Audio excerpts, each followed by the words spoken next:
Si vous avez réussi à éviter, à surveiller une hypertension pendant toute la grossesse, vous allez avoir un accouchement de bonne qualité qui doit être suivi.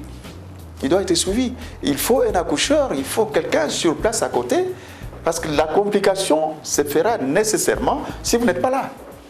Les femmes qui convulsent en salle d'accouchement, quand vous regardez le carnet, vous comprenez tout de suite qu'ils ont été mal suivis. Vous comprenez tout de suite.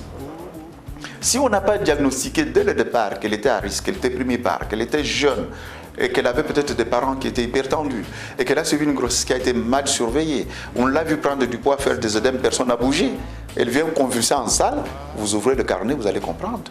Elle a été mal suivie.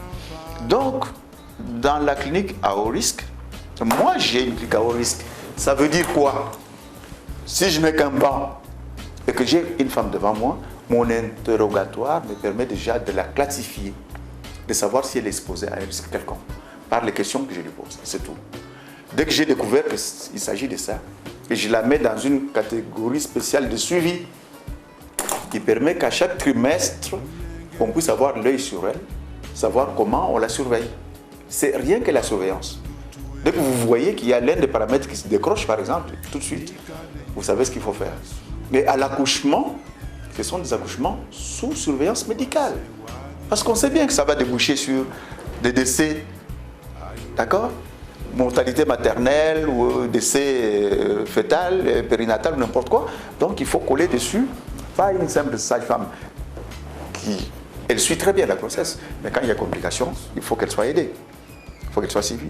Vous prenez une femme qui a déjà eu une grossesse avec une intervention. Par exemple, on l'avait opéré des fibromes, on l'avait opéré d'un kyste. Vous ne savez pas par où on est passé. Mais quand vous la recevez en grossesse, c'est une grossesse à haut risque. Vous prenez une femme qui a déjà eu une césarienne, vous voulez la mettre en travail, il faut rester à côté. Parce que c'est une grossesse à haut risque. Risque de rupture sur l'utérus, de la cicatrice. Risque de décès, y compris de la mère et de l'enfant. Il faut être là. Vous prenez une femme qui a déjà eu des décès de bébés, des morts in utero fréquents. Attendez-vous à ce que c'est de la mère aussi. Sauf si vous faites quelque chose, si vous êtes à côté. Vous ne pouvez pas dire non, les trois autres étaient morts, mais bon, celui-ci, non. Vous la classez immédiatement comme personne à haut risque. Une femme qui a fait des avortements à répétition, sachez que c'est une grossesse à haut risque.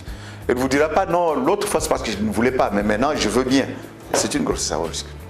Même si les avortements sont méconnus ou niés par les patientes, il faut les prendre comme grossesse à haut risque.